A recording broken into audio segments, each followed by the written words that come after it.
Hello friends, welcome back to my channel all state judiciary. आपका all state judiciary में बहुत बहुत स्वागत है।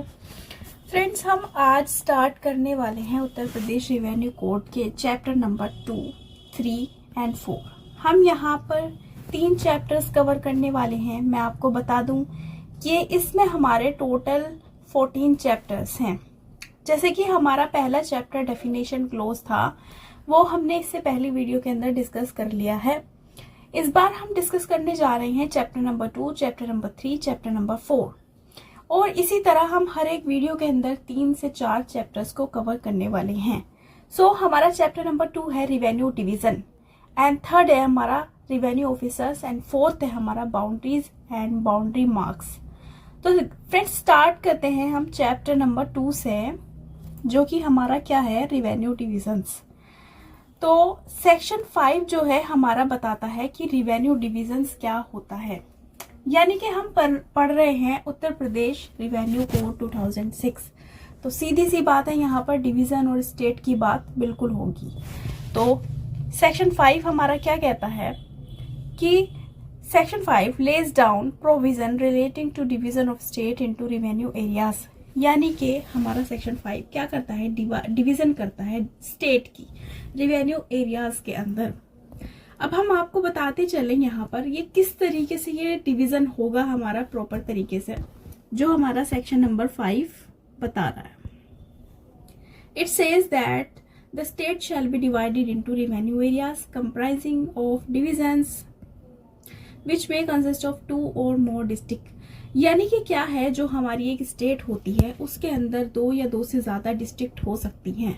सपोज ये हमारा पर्टिकुलर एरिया क्या है, स्टेट है, और यहाँ पर जो है हमारी 2 या 2 से ज्यादा डिस्ट्रिक्ट हो सकती है। सपोज यहाँ 4 डिस्ट्रिक्ट है। एंड सेकंड बात ये क्या कर रहा है कि ईच डिस्ट्रिक्ट में कंसिस्ट ऑफ 2 और मोर तहसील्स। यानी कि हर एक डिस्ट्रिक्ट के अंदर, सपोज ये हमारी डिस्ट्रिक्ट थी और इसके अंदर 1 से ज्यादा तहसील हो सकती है, यानी कि 1 से ज्यादा यहाँ पर तहसील हो सकती है। फिर हम बात करते हैं 3rd पॉइंट की, जो कहता है कि ईच तहसील में कंसिस्ट ऑफ 1 और मोर परगनाज। यानी कि एक तहसील के अंदर 1 या 1 से ज्यादा क्या हो सकते हैं, परगनाज हो सकते हैं। यानी कि ये हमारी पर्टिकुलर तहसील है, इसके अंदर 1 से ज्यादा क्या है, परगना हो सकते हैं। ये परगना हो गया और ये भी हमारा परगना हो गया। एंड सबसे इम्पोर्टेंट चीज क्या बात बता रहा है हमें कि हर एक परगना के अंदर 2 या 2 से ज्यादा गांव हो सकते हैं। यानी कि ये हमारा अगर परगना है तो इसके अंदर 2 या 2 से ज्यादा गांव हो सकते हैं, यानी कि 4 भी हो सकते हैं, 5 भी, एनी नंबर। तो ये हमारा एक प्रॉपर तरीके से क्या था, ये रिवेन्यू डिवीजन को हमने रिवेन्यू एरियाज को यहाँ पर सेक्शन 5 के अंदर जाना कि किस तरीके से एक स्टेट के अंदर जो है रिवेन्यू एरियाज का डिवीजन होता है। फिर हम बात करते हैं सेक्शन 6 की, जो हमारा काफी इंपॉर्टेंट है, जो हमारा बात करता है कॉन्स्टिट्यूशन ऑफ रिवेन्यू एरियाज की। यानी कि कॉन्स्टिट्यूशन कैसा होगा रिवेन्यू एरियाज का।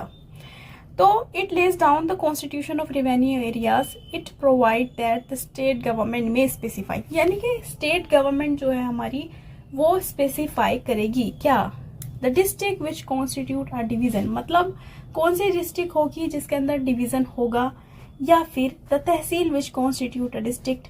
यानी कि कौन सी तहसील होगी जिसके अंदर वो डिस्ट्रिक्ट आ रही होगी, कौन सी डिस्ट्रिक्ट होगी जिसके अंदर वो तहसील आ रही होगी, एंड कौन सा विलेज होगा जिसके अंदर वो तहसील आ रही होगी। ये सब हमें कौन बताने वाला है, ये हमें स्टेट गवर्नमेंट बताने वाली है। तो आपको ज्यादा टेंशन लेने की नीड नहीं है, ये हमारा स्टेट गवर्नमेंट नोटिफाई करती रहती है। फिर हम बात करें alteration of limits of revenue areas की, जो सेक्शन 6 के क्लोज 2 में बताया गया है। यानी कि क्वेश्चन ये आ जाता है कि क्या जो हमारी स्टेट गवर्नमेंट है क्या कर सकती है, ऑल्टर कर सकती है रिवेन्यू एरियाज को, यानी कि कुछ चेंज, बदलाव कुछ कर सकती है। तो yes, state government may alter the limit of revenue area refer to in section 6 clause 1। Yes, हमारा जो स्टेट गवर्नमेंट है, जो अभी हमने सेक्शन 6 के क्लोज 1 में ये सब चीजें देखी, इन सब में किसी में भी स्टेट अगर चाहे तो क्या कर सकती है, एमलगमेशन कर सकती है। एमलगमेशन का मतलब फ्रेंड्स ये होता है कि जब हम एक से ज्यादा चीज को एक साथ ज्वाइन करते हैं। यानी कि जैसे ज्यादातर ये यूज होता है हमारा कंपनीज वगैरह में कि जब हमारी एक्स कंपनी वाई कंपनी एक साथ मिलकर एक्स वाई कंपनी बना लेती है इस तरीके से, तो ये अमलगमेशन हो जाता है। इसी तरीके से हमारा स्टेट या फिर डिविजन्स, तहसील, विलेज, ये सब भी यहाँ पर अमलगमेट हो सकते हैं। फिर रीएडजस्टमेंट हो सकता है डिवीजन और इन अदर मैनर, और अबोलिश कर सकते हैं किसी भी रिवेन्यू एरिया को, और इसका नाम भी चेंज कर सकते हैं, मोस्ट इम्पोर्टेंट। और ये हमें मिलता है आर्टिकल 3 और 4 ऑफ कॉन्स्टिट्यूशन से भी हमें शक्ति मिलती है, यानी कि स्टेट गवर्नमेंट को। फिर हम बात करते हैं थर्ड चैप्टर की, जो हमारा बात करता है board and the revenue officers. Most important. देखो, अभी तक हमने क्या जाना कि डिवीजन कैसे होगी और हमारा क्या कहते हैं कैसा कॉन्स्टिट्यूशन होगा। यानी कि कॉन्स्टिट्यूशन बेसिकली हमारा स्टेट गवर्नमेंट को लेकर था कि किस तरीके से स्टेट गवर्नमेंट वहां पर अपना रोल प्ले करती है। और फिर हम बात करते हैं थर्ड इम्पोर्टेंट चीज की चैप्टर 3 के अंदर कि जो हमारा बोर्ड है और रिवेन्यू ऑफिसर्स हैं वो किस तरीके से बनाए जाएंगे यहाँ पर और कैसे होंगे। तो सेक्शन 7 जो है हमारा बात करता है constitution of board of revenue की। तो सेक्शन 7 हमारा कह रहा है कि provides provision relating to board of revenue. It says that there shall be a board of revenue for Uttar Pradesh. यानी कि क्या होगा, शैल वर्ड यूज हुआ है। शैल का मीनिंग फ्रेंड्स ये होता है कि मैंडेटरी। स्पेशली ये वर्ड अगर किसी भी लॉ के अंदर यूज हो रहा है, किसी भी एक्ट के अंदर, तो इसका मतलब होता है मैंडेटरी, यानी कि ये आवश्यक है। तो हमारा क्या होगा, बोर्ड ऑफ रिवेन्यू होगा कहाँ पर, उत्तर प्रदेश के अंदर, जिसके अंदर क्या होगा, एक हमारा चेयरमैन होगा और क्या होने वाले हैं अदर मेंबर्स, यानी कि अदर मेंबर्स भी हैं। सपोज ये हमारा चेयरमैन है बोर्ड के अंदर और इसके अंदर हमारे काफी सारे मेंबर्स यहाँ पर हो सकते हैं क्या, होते ही हैं। फिर हम बात करते हैं board constituted and functioning immediately before the commencement of the court shall be deemed to be the board constituted under this section. यानी कि जैसे ही ये एक्ट हमारा लागू हुआ था और उस टाइम में जो भी हमारी बोर्ड बनी थी उसको हम क्या मान के चलते हैं कि ये बोर्ड कॉन्स्टिट्यूट करी गई है। फिर हम मोस्ट इंपोर्टेंट चीज जान के चलते हैं कि जो हमारा उत्तर प्रदेश है वहां पर क्या है, 75 डिस्ट्रिक्ट है टोटल हमारी, और हमारी 18 डिवीजन है। मोस्ट इंपोर्टेंट चीज। फिर हम बात करते हैं जो हमारे क्या ये अपॉइंटमेंट होगा मेंबर्स का, चेयरमैन का नहीं, मेंबर्स का। जो भी हमने बात की मेंबर्स की, तो इसकी क्वालिफिकेशन क्या होगी, ये हमारा सेक्शन 7 क्लोज 3 बता रहा है।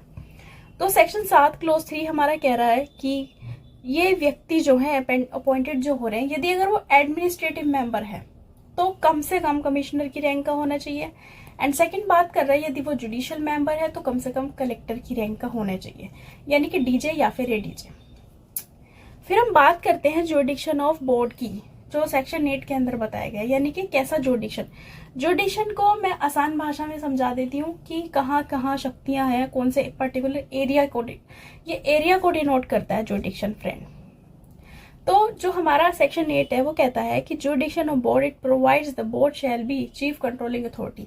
यानी कि जो हमारी चीफ कंट्रोलिंग अथॉरिटी होगी उत्तर प्रदेश रेवेन्यू कोर्ट के अंदर, वो हमारा क्या होने वाली है, बोर्ड होने वाली है। और क्या होगा, सभी मेंबर्स जो हैं क्या करेंगे, सभी मतलब यहाँ पर केस निपटाने का इनके पास पूरी शक्ति होगी, डिस्पोज ऑफ करने की, अपील्स, रिवीजन, ये सब चीजें यहाँ होगी। और क्या होने वाला है, सबसे इंपॉर्टेंट चीज, जो हमारी स्टेट गवर्नमेंट है वो सुपरिटेंड करेगी, मतलब सुपरवाइज करेगी किसको, बोर्ड को। यानी कि जो हमारी चीफ कंट्रोलिंग अथॉरिटी है बोर्ड, रिवेन्यू बोर्ड, उसको सुपरवाइज करेगी, सुपरिटेंड करेगी हमारी स्टेट गवर्नमेंट। यानी कि टाइम टू टाइम बताएगी किस तरीके से डिस्पोजल करना है केसेस का। फिर सेक्शन 9 हमारा क्या बात करता है कि बोर्ड जो है डिस्ट्रीब्यूट करेगी खुद से, जो इसके खुद के मेंबर्स होंगे उनको बिजनेस डिस्ट्रीब्यूट करेगी। यानी कि आपको अपील सुननी है या फिर आपको ये केसेस डिस्पोज ऑफ करने हैं या फिर आपको इस तरीके से रिवीजन करना है, इस तरीके के बिजनेस की यहाँ पर बात हो रही है। फिर हम बात करते हैं डिसीजन ऑफ बोर्ड सेक्शन 10। ये काफी वेरी इंपॉर्टेंट है। सबसे इंपॉर्टेंट चीज ये आ जाती है कि जो हमारा बोर्ड है उसका डिसीजन कैसा होगा, यानी कि कौन से ऐसे पिलर्स हैं, कौन से ऐसे स्टैच्यूज हैं जिसके बेसिस पे बोर्ड हमारा क्या करता है, डिसीजन लेता है। तो सेक्शन 10 हमारा स्पेसिफिकली ये बात बताता है यूपी रिवेन्यू कोड का कि जो हमारा बोर्ड है किस तरीके से डिसीजन लेगा। कि जैसे सपोज करो कोई भी मैटर है अपील से रिलेटेड या फिर रिवीजन से रिलेटेड, तो क्या होगा, हमारी बेंच कंपोज करी जाएगी 2 या 2 से ज्यादा मेंबर्स को लेकर के। सपोज करो ये हमारी बेंच है 5 लोगों की, हमारी ये बेंच है 5 लोगों की, और यहाँ पर क्या होता है कि 3 लोग फेवर में होते हैं और 3 लोग अगेंस्ट में होते हैं किसी भी मैटर के। तो यानी कि जो ये 3 लोग फेवर में है, फिर इनके हिसाब से ही क्या होगा, मैटर डिस्पोज ऑफ होगा। सबसे इंपॉर्टेंट चीज हमारी सेक्शन 10 ने ये बता दी। फिर सेक्शन 10 क्लोज टू हमारी एक प्रॉब्लम क्लियर करता है, वो ये है कि जैसे अगर हम बात करें, अगर मेंबर्स क्या हुआ, ये इक्वली डिवाइडेड हो गए, यानी कि 4 हो गए, इवन नंबर्स में हो गए, और 2 एक तरफ है, तो बाकी के 2 लोगों का क्या होगा, वो अगेंस्ट में है, तो किस तरीके से डिसीजन आएगा। तो यहाँ पर फ्रेंड्स हमारा जो चेयरमैन होगा वो पार्टिसिपेट करेगा, और फिर क्या होगा, 3 मेंबर यहाँ पर बन जाएंगे ऑड नंबर के अंदर, और फिर हमारा यहाँ पर मैटर डिस्पोज ऑफ होगा। तो ये बात आ जाती है हमारी, क्या कहते हैं, डिसीजंस की, जो हमारा डिसीजंस यहाँ पर बोर्ड लेगी इस तरीके से। फिर हम बात करते हैं रिवेन्यू ऑफिसर्स की। तो अभी हमने रिवेन्यू बोर्ड के बारे में जाना, बोर्ड के क्या फंक्शंस हैं और किस तरीके से हम यहाँ पर मैटर को डिस्पोज ऑफ करेंगे। अब रिवेन्यू ऑफिसर्स क्या होते हैं, सबसे इंपॉर्टेंट चीज हमारी यहाँ आती है, ये कमिश्नर, यानी कि कमिश्नर जो है हमारी सबसे बड़ी बॉडी है। जैसे कि अभी हमने बात करी सेक्शन 7 के अंदर क्या होगा, एक चेयरमैन होगा और उसके बाद बोर्ड के अंदर बाकी 10 अदर मेंबर्स होंगे। तो वैसे ही हमारा जो है कमिश्नर जो है क्या है, कमिश्नर और additional commissioner section 11 lays down provision relating to commissioner and additional commissioner. The state government shall appoint in each division a commissioner. अब जैसे मैंने आपको अभी बताया कि हमारे यूपी के अंदर टोटल 18 डिविजन्स हैं, 18 डिविजन्स हैं। तो इन डिविजन्स का फ्रेंड क्या है, सभी का एक कमिश्नर होगा, यानी कि एक कमिश्नर होगा। एंड फिर क्या बता रहा है, फिर ये हमें बता रहा है कि एडिशनल कमिश्नर भी हो सकता है, यानी कि सेम रैंक होती है। आप इसकी रैंक को लेकर कंफ्यूज मत होइएगा, ये सेम रैंक होती है कमिश्नर की भी और एडिशनल कमिश्नर की भी। जिसके आगे भी वर्ड यूज हो जाए एडिशनल, मीन्स उसकी सेम पावर्स है। तो एक से ज्यादा कमिश्नर भी हो सकते हैं, कहने का मतलब ये है। और ये हमारा अपॉइंट किया जाएगा स्टेट गवर्नमेंट के द्वारा, और ये सभी इसको पावर, जो भी इसका फंक्शन होगा, ये सब चीजें हमारी स्टेट गवर्नमेंट ही यहाँ पर डे टू डे बताने वाली है, सबसे इंपॉर्टेंट चीज। फिर हम बात करते हैं द स्टेट गवर्नमेंट में अपॉइंट 1 और मोर एडिशनल कमिश्नर इन 1 और मोर डिवीजन, यानी कि जो हमारा स्टेट गवर्नमेंट है एक पर्टिकुलर डिवीजन के अंदर एक से ज्यादा कमिश्नर भी बना सकती है, या फिर 2 या 3 डिवीजन के अंदर एक या फिर कई सारे एडिशनल कमिश्नर भी यहाँ पर अपॉइंट कर सकती है। ये पूरा स्टेट गवर्नमेंट के ऊपर डिपेंड होता है। फिर उसके बाद हमारी टर्म आती है कलेक्टर्स।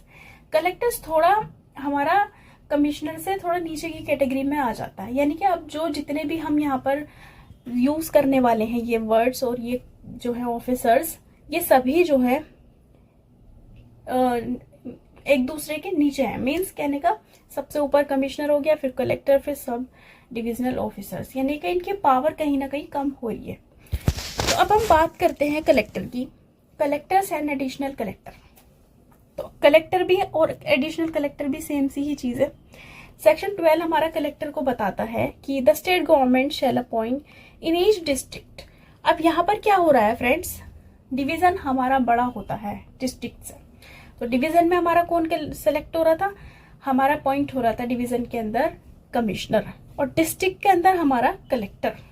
डिस्ट्रिक्ट के अंदर हमारा कौन आ रहा है, कलेक्टर आ रहा है, यानी कि कलेक्टर साहब आ रहे हैं। ठीक है, और इसके जितने भी फंक्शन होंगे, अगेन सभी फंक्शंस को कौन बताने वाला है, स्टेट गवर्नमेंट बताने वाली है। और स्टेट गवर्नमेंट एक या एक से ज्यादा एडिशनल कलेक्टर्स को हर एक डिस्ट्रिक्ट के अंदर अपॉइंट कर सकती है। फिर बात आती है SDO, इसको हम शॉर्ट फॉर्म में SDO भी बोलते हैं, और हम इसको सब डिविजनल ऑफिसर एंड एडिशनल सब डिविजनल ऑफिसर भी बोलते हैं। सेक्शन 13 हमारा इसकी बात करता है, यानी कि द स्टेट गवर्नमेंट में अपॉइंट इन ईच डिस्ट्रिक्ट। देखो ये भी इस डिस्ट्रिक्ट के अंदर अपॉइंट किया जा रहा है, मैनी पर्सन, यानी कि मैनी काफी सारे लोग भी यहाँ पर क्या हो सकते हैं, सब डिविजनल ऑफिसर हो सकते हैं। As it thinks fit to be assistant collector of first second class. और देखो फ्रेंड्स, यहाँ पर यूज करा गया है असिस्टेंट कलेक्टर। असिस्टेंट कलेक्टर जो है हमारा सब डिविजनल ऑफिसर से नीचे की रैंक का होगा, या फिर फर्स्ट क्लास सेकंड क्लास भी यहाँ पर हो सकता है। तो हमने क्या देखा कि हमने इसमें कैटेगरीज देख ली, यानी कि जो हमारा SDO है इसके नीचे कौन हो सकता है, हमारा असिस्टेंट कलेक्टर।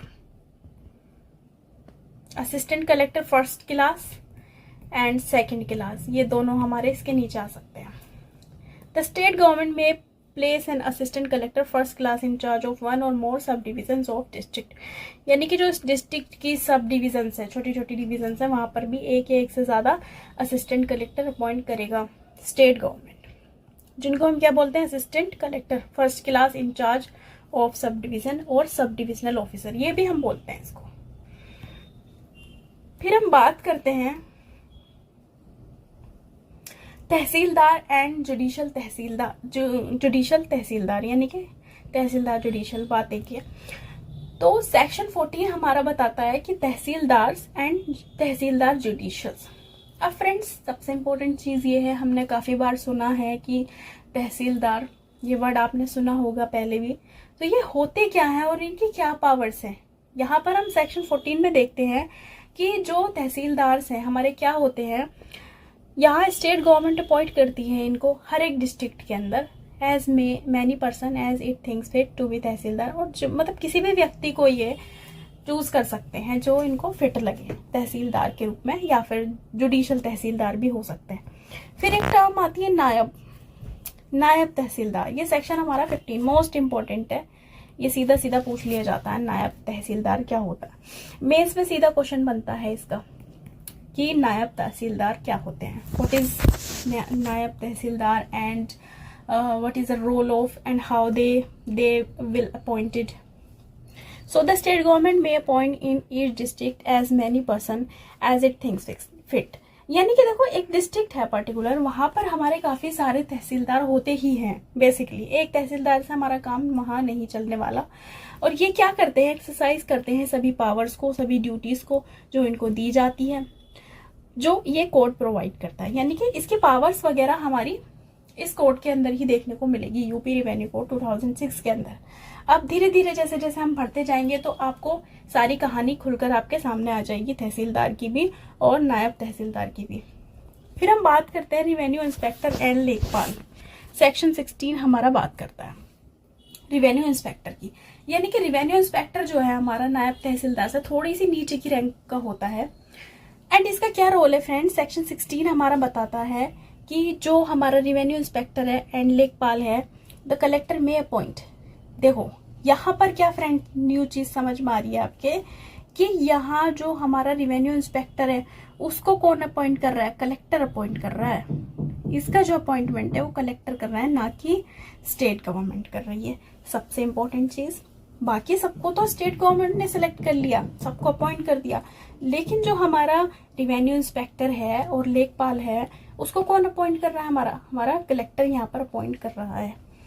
वन और मोर रिवेन्यू इंस्पेक्टर, एक या एक से ज्यादा रिवेन्यू इंस्पेक्टर को भी, जो क्या करेंगे, for the proper supervision maintenance and correction of village record, यानी कि जो भी हमारा गांव है, पर्टिकुलर एरिया ऑफ गांव है, उसका सभी उसको सुपरवाइज करने के लिए, उसको मेंटेन करने के लिए, यानी कि उसकी गांव की दीवारें वगैरह, ये बाउंड्री मार्क, ये सब चीजें, सारा रोल किसका है, रेवेन्यू इंस्पेक्टर का है। And correction of village record, यानी कि जो हमारा विलेज रिकॉर्ड होता है उसको करेक्शन करने के लिए।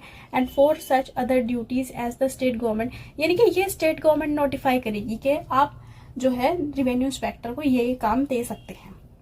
ओके फ्रेंड्स, इतनी बात हो जाती है हमारी रिवेन्यू इंस्पेक्टर एंड लेखपाल को लेकर के। और ये सभी हमारे क्या है, ये सबसे ज्यादा इंपॉर्टेंट हमारे ऑफिसर्स हैं जो आगे हमारे देखने को मिलेंगे। सेक्शन 18 हमारा क्या बात करता है कि lays down provision relating to recovery of money, papers and other government property, यानी कि सिंपल ये बात कर रहा है कि कैसे हम रिकवरी करेंगे मनी की, या तो पैसों की, पेपर्स की, या फिर गवर्नमेंट प्रॉपर्टी की।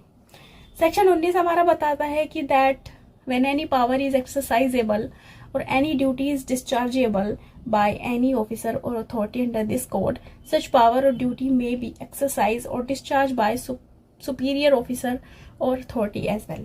यानी कि जो हमारा सेक्शन 19 है वो बात कर रहा है कि किस तरीके से हम एक्सरसाइज करेंगे, यहाँ पर ऑफिसर्स वगैरह जो है किस तरीके से अपनी पावर को, अपनी शक्तियों को इस्तेमाल करेंगे, या फिर कैसे वो सुपीरियर ऑफिसर्स या फिर जो उनको अथॉरिटीज वर्क देगी किस तरीके से काम करने वाला है.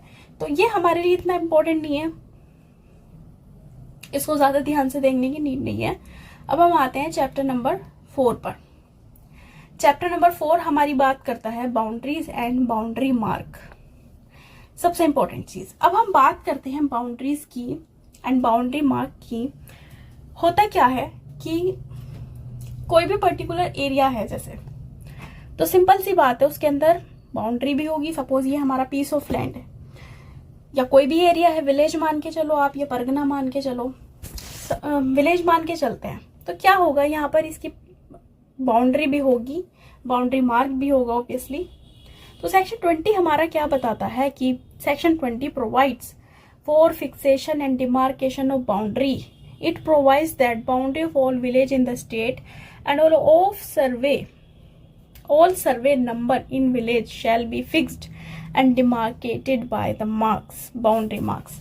यानी कि जो हमारा पर्टिकुलर एरिया है, सपोज ये हमारा विलेज है और ये पर्टिकुलर एरिया जो है हमारा, इसके अंदर ये क्या है, ये इसकी दीवार है या जो भी है, तो एक प्रॉपर तरीके से क्या होना चाहिए, इसका एक बाउंड्री मार्क होना जरूरी है. फिक्स्ड, डिमार्केटेड होना चाहिए ये प्रॉपर तरीके से कि इतना हमारा क्या है, विलेज है. और फिर जैसे सपोज करो इसके साइड में भी कोई विलेज है, तो प्रॉपर तरीके से होना चाहिए कि ये हमारा विलेज नंबर 1 है और ये विलेज नंबर हमारा 2 है. ये नंबर्स होते हैं, नंबर्स में हम क्या करेंगे, इनको क्या करेंगे, मार्क करेंगे, डिमार्क करेंगे बाउंड्री मार्क्स को. ये सेक्शन 20 बता रहा है. वर्ड यूज हो रहा है शैल, तो ये मैंडेटरी प्रोविजन है. फिर क्या है, obligation regarding maintenance and repair of boundary mark. यानी कि क्या हमारी ऑब्लिगेशंस हैं इनको बाउंड्री मार्क वगैरह को रिपेयर करने की. कभी कभी क्या होता है, जो हमारा बाउंड्री मार्क है वो किसी कारण क्या होने लगता है, टूट फूटने लगता है, बाढ़ आ जाती है, कोई भी अदर फैक्टर्स हो सकता है, एक्सटर्नल फैक्टर्स हो सकते हैं, इन्वायरमेंटल फैक्टर्स हो सकते हैं. तो सेक्शन 21 हमारा बात कर रहा है ऑब्लिगेशन की. क्या ऑब्लिगेशन है इसको मेंटेन करने के लिए, यानी कि कौन करेगा. तो यहाँ पर सेक्शन 21 का क्लोज 1 हमें क्या बताता है कि says that every tenure holder shall be responsible to maintain and repair at his cost the boundary mark lawfully erected in his holding or on the boundary thereof. यानी कि जो हमारा टेन्योर होल्डर है, जिसकी हमने यहाँ डेफिनेशन पढ़ी थी, कौन होता है हमारा टेन्योर होल्डर, जो मालिक है, किसी भी तरीके से हो सकता है वो, या तो वो लेसी है, या फिर वो परमानेंट ओनर है, या फिर टेम्परेरी कुछ पोजेशन में है उस पर्टिकुलर लैंड के. तो ये क्या करेगा, इस बाउंड्री मार्क को कंप्लीट तरीके से मेंटेन करेगा अपनी खुद की कॉस्ट पर. फिर सेकंड बात होती है सेक्शन 21 क्लोज 2 की. Says that gram panchayat shall be responsible to maintain and repair at its cost the boundary mark other than those mention in section 21 clause 1 lawfully erected in village is situated within its jurisdiction. यानी कि जो हमारा गांव है, जो हमारा, यानी कि टेन्योर होल्डर ने अपने पर्टिकुलर एरिया को क्या कर लिया, मेंटेन कर लिया, बाउंड्री मार्क वगैरह सब फिक्स कर लिया. लेकिन ग्राम पंचायत जो है हमारा, उसका रोल कहाँ जाता है, उसका विलेज में आ जाता है. यानी कि वो अपने विलेज को प्रॉपर तरीके से बाउंड्री मार्क को उसके कंप्लीट तरीके से इरेक्ट करेंगी, यानी कि दीवारें वगैरह लगवाना इस तरीके से, और उसको मेंटेन करके रखेगी. ये बात हमारी सेकंड जो है ग्राम पंचायत के लिए. अब हम बात करते हैं सेक्शन नंबर 22 की. सेक्शन नंबर 22 हमारा क्या कहता है कि it provides that if any boundary mark lawfully erected in a lekpal circle is destroyed, removed or damaged, then the concerned lekpal shall be bound promptly to report the matter of नायब तहसीलदार.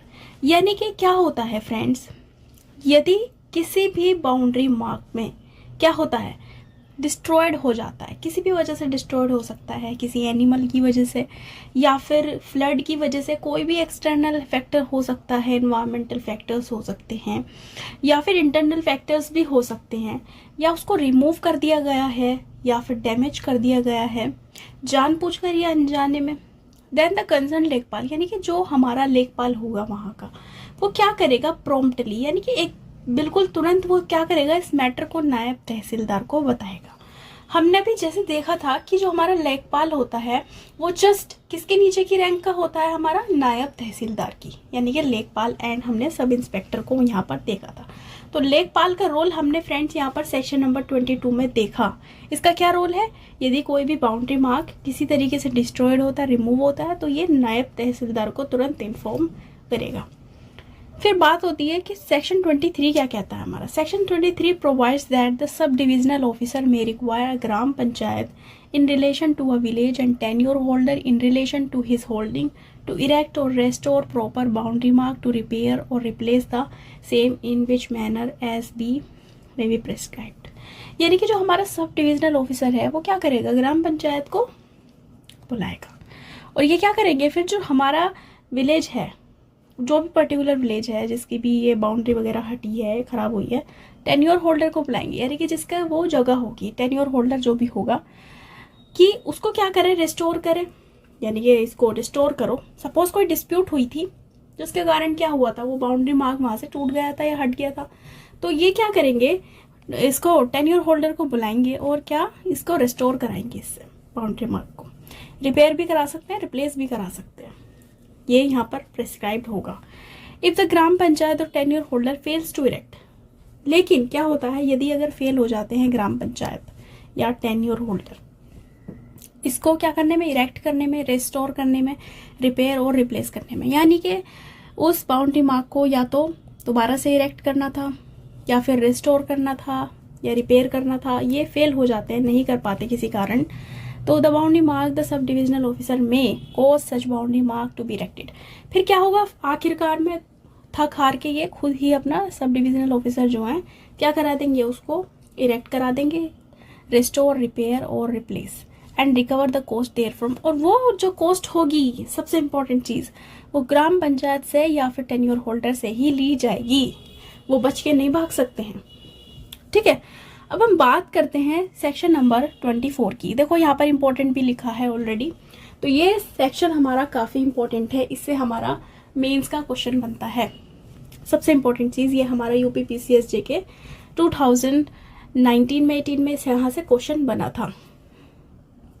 Section 24 हमारा क्या बात करता है, dispute regarding boundaries. बिल्कुल, जहां पर क्या होता है, बाउंड्रीज से रिलेटेड डिस्प्यूट हर जगह होती है फ्रेंड्स। आप चाहे उसको विलेज से लेकर के पूरे कंट्री लेवल तक आप देख सकते हो, हर जगह पर बाउंड्री डिस्प्यूट होती है। तो ऑफ कोर्स विलेजेस में भी बाउंड्री डिस्प्यूट होती है, तो उस डिस्प्यूट के रिगार्डिंग ये सेक्शन 24 है। अब क्या करता है ये कि section 24 lays down provision relating to dispute regarding boundaries, यानी कि बाउंड्रीज से कंसर्न है।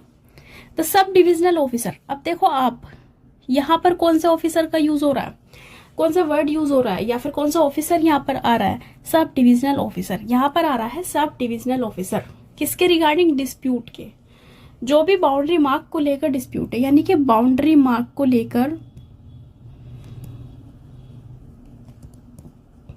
जो डिस्प्यूट होगी वो कहाँ जाएगी, एसडीओ के पास। Most important, on his on motion और ऑन एप्लीकेशन, यानी कि खुद से भी उसको लग रहा है कि यहाँ डिस्प्यूट है, खुद से या फिर यदि कोई एप्लीकेशन देता है, बाय पर्सन इंटरेस्टेड, जो भी इंटरेस्टेड पर्सन है, decide by summary inquiry and any dispute regarding boundaries on the basis of existing survey maps or where they have been revised in accordance with the provision of the Uttar Pradesh Consolidation of Holding Act 1953 on the basis of such maps, but if this is not possible the boundary mark shall be fixed on the basis of actual possession। यानी कि simple सी बात क्या कर रहा है कि जो ये हमारा बाउंड्री मार्क होगा जिसके रिगार्डिंग ये डिस्प्यूट हुई है, तो क्या होगा, ये डिसाइड होगा एक्चुअल पोजेशन के हिसाब से। एक्चुअल पोजेशन क्या होता है कि यानी कि आज डेट है 9 सितंबर और झगड़ा हुआ था 8 सितंबर को। 8 सितंबर को ये डिस्प्यूट राइज हुई थी। ओके, तो इस 8 सितंबर को क्या था, ए का कब्जा था इस पर्टिकुलर लैंड पर और इसकी लड़ाई हुई बी से। तो क्या होता है, इस पर्टिकुलर डेट पर जो पोजेशन था on the basis of possession किसका था, ए का, तो ए के फेवर में मैटर आ जाएगा, क्योंकि ये किस पर डिसाइड हो रहा है, ये डिसाइड हो रहा है एक्चुअल पोजेशन के बेसिस पे, ना कि ओनरशिप पर। सबसे इंपॉर्टेंट चीज है, सेक्शन 24 जो है हमारा डिस्प्यूट को सोल्व करता है, यानी कि एसडीओ वो करता है एक्चुअल पोजेशन के बेसिस पे, ना कि ओनरशिप के बेसिस पर। Every proceeding shall as far as possible to concluded with 3 months, यानी कि 3 महीनों के अंदर हर एक जो है प्रोसीडिंग पूरी हो जानी चाहिए। 3 months वेरी इंपॉर्टेंट, इस टाइम पीरियड को आप याद रखिएगा। फिर कह रहा है section 25 provides that in the event of dispute arising as the route by which a tenure holder or agricultural laborer shall have access to his land or the wasted or pastoral land of village other than by the public roads, इनके अलावा by path or common land or the sources from or courses by which he may avail himself common land such as resources from course by ये मैंने दोबारा red कर दिया of irrigation facilities, the tehsildar may after such local inquiry as may be considered necessary decide the matter with reference to the prevailing custom and the due regard to the convenience of all the parties concerned। यानी कि क्या होता है, अगर कोई dispute arise हो रही है टेन्योर होल्डर को लेकर के, किसी भी रूट की, किसी भी तरीके की डिस्प्यूट अराइज हो रही है, रोड पब्लिक की, ये पाथ वाथ ये जो भी है हमारे, कॉमन लैंड है किसी का, इस तरीके की डिस्प्यूट अराइज हो ही जाती है कि ये मेरा रास्ता है, ये मेरा रास्ता है जाने आने का, इस तरीके से। तो ये क्या करेगा, तहसीलदार लोकल इंक्वायरी करके और इसको डिस्प्यूट को वहीं के वहीं डिसाइड कर देगा। ये छोटी मोटी डिस्प्यूट किसके हाथ में है, ये तहसीलदार जो है अपना वहीं के वहीं निपटा देगा। फिर बात होती है सेक्शन 27 की, जो हमारा कहता है कि section 27 provides revisional power of सब डिविजनल ऑफिसर, यानी कि सब डिविजनल ऑफिसर के पास क्या रिविजनल पावर है। तो सब divisional officer may call for the record of any case decided by Tehsildar under section 25 or 26, the purpose of satisfying himself as to the legality or propriety of the decision, and may after affording opportunity of hearing to the parties concerned pass such orders as things fit। यानी कि क्या हो रहा है section 27 के अंदर friends, जैसे कि हमने अभी बात करी कि सेक्शन 24 की जो शक्तियां थी वो सारी हमारी एसडीओ के पास खुद ही थी, ठीक है। अब सेक्शन 25 में क्या हो रहा था कि कोई भी इस तरीके की डिस्प्यूट हो रही थी पब्लिक रोड्स को लेकर, पाथ को लेकर या कॉमन लैंड को लेकर, जो सॉर्ट आउट करी थी किसने, तहसीलदार ने। तो अगर क्या हो रहा है, इसको डाउट हो रहा है एसडीओ को, तो ये क्या कर सकते हैं, ये रिकॉर्ड वगैरह सब मंगा सकते हैं कि आपने किस बेसिस पर यहाँ पर इसको डिस्प्यूट को रिजोल्व किया है या फिर सॉर्ट आउट किया है। क्यों, क्योंकि इनको सेटिस्फाई करना है कि या ये लीगली इन्होंने सही तरीके से इसको डिस्प्यूट को सॉल्व करा है या फिर नहीं। और फिर क्या करेंगे, दोनों पार्टीज को, जो पार्टीज होंगी जिनके बीच में डिस्प्यूट हुई होगी, उनको बुला करके एक बार अपॉर्चुनिटी दी जाएगी कि उनकी सुनवाई होगी एसडीओ के सामने। तो सिंपल सी ये बात करता है हमारा सेक्शन नंबर 27। ओके फ्रेंड्स, तो हमारा सेक्शन नंबर 25 कनेक्टेड है सेक्शन नंबर 27 से। तो हमारे 4 चैप्टर्स यहाँ पर कंप्लीट हो जाते हैं। एंड फ्रेंड्स बने रहिए, आगे हम नेक्स्ट चैप्टर्स को यहाँ पर कंप्लीट करने वाले हैं, वो भी बहुत ईजीएस्ट वे के अंदर। Thank you so much.